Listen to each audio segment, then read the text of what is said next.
चारों ऑप्शन देखो और अपने माइंड को रीड करो, read your mind that which option is first clicked in your mind. जो ऑप्शन सबसे पहले आपके माइंड में क्लिक होता है वही आंसर होता है। अगर उस चीज़ को पहले आपने कभी भी एक जगह कहीं पढ़ा है तो, अगर नहीं पढ़ा है तो your mind will not answer, your mind will not respond that what is the answer of actual question.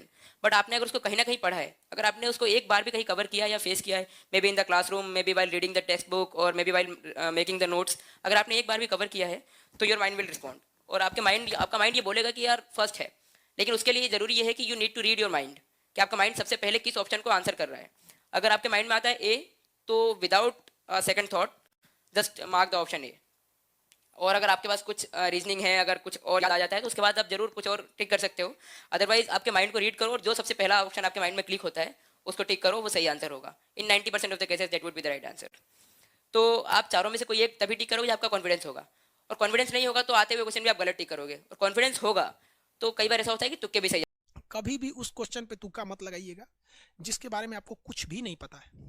तुक्का वहीं लगाइएगा जहां आपको दो चीज में कंफ्यूजन है कि ये होगा या ये होगा। ये नहीं कि मार दिए किसी को भी तुक्का, कोई बात नहीं, ऐसे में नहीं, फिर आप फेल हो जाएंगे। आप हार्ड क्वेश्चन में उसको तुक्का लगाएंगे जिसमें दो में कंफ्यूजन है, जिसमें टोटल में कंफ्यूजन या क्वेश्चन समझ में नहीं आ रहा है कि जो इसी चीज का मतलब कौन सब्जेक्ट का है, उस पे तुक्का नहीं लगाना। क्या आप रीट का एग्जाम देने जा रहे हैं? रीट के एग्जाम में नेगेटिव मार्किंग नहीं है, अतः कोई भी क्वेश्चन छोड़कर नहीं आना है। जो प्रश्न हमें नहीं आते हैं उन्हें कैसे हल करेंगे, इसका एक डेमो आपके सामने दे रहा हूं। यह एक संस्कृत का प्रश्न है। इस लाइन को देखो, इस लाइन में सबसे ज्यादा क्या आया है? गुरु सबसे ज्यादा आया है। इस लाइन को देखो, इस लाइन में सबसे ज्यादा क्या आया है? शिष्यम सबसे ज्यादा आया है। इस लाइन को देखो, इस लाइन में प्रश्नम सबसे ज्यादा आया है। और इस लाइन में प्रच्छति तो सब में दिया गया है, ऐसा किस में दिया गया है? गुरु है, शिष्यम, प्रश्नम, प्रच्छति पहले ऑप्शन में नजर आता है, अतः यही इसका राइट आंसर है। इस प्रकार तुक्के लगाए जा सकते हैं। तो और अधिक तुक्कों को जानने के लिए हमारे गुरु चौहान जी के यूट्यूब चैनल पर 5 सितंबर 2021 को मिलिए मुझसे सुबह 8:30 बजे।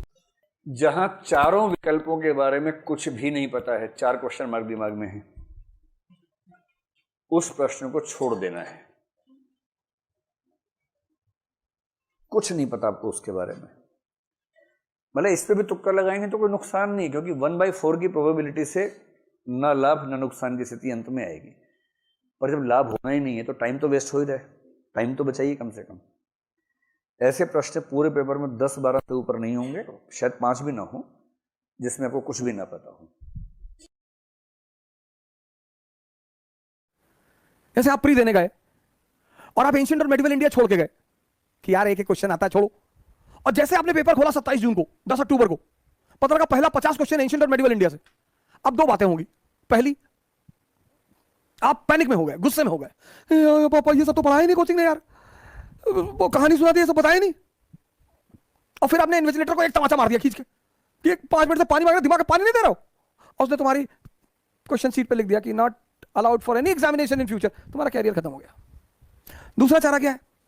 तुम छत की तरफ ऐसे देख रहे हो और मुस्कुरा रहे हो कि नेता बना के मानोगे। और फिर तुमने 10 रुपए का एक सिक्का निकाला और हेड ऑन टेल AC, और तुम अपना ही नहीं कर रहे हो, दूसरों की मदद भी कर रहे हो। हाँ, मार मार मार, 10th क्वेश्चन मराठा, मार मार मराठा। वहां एक संभावना है, संभावना। ऐसा होगा नहीं कि तुम्हारा प्री निकल जाए, ऐसा होगा नहीं, लेकिन संभावना है। विषम परिस्थिति में अपने साहस को बनाकर रखो, रास्ते मिलेंगे।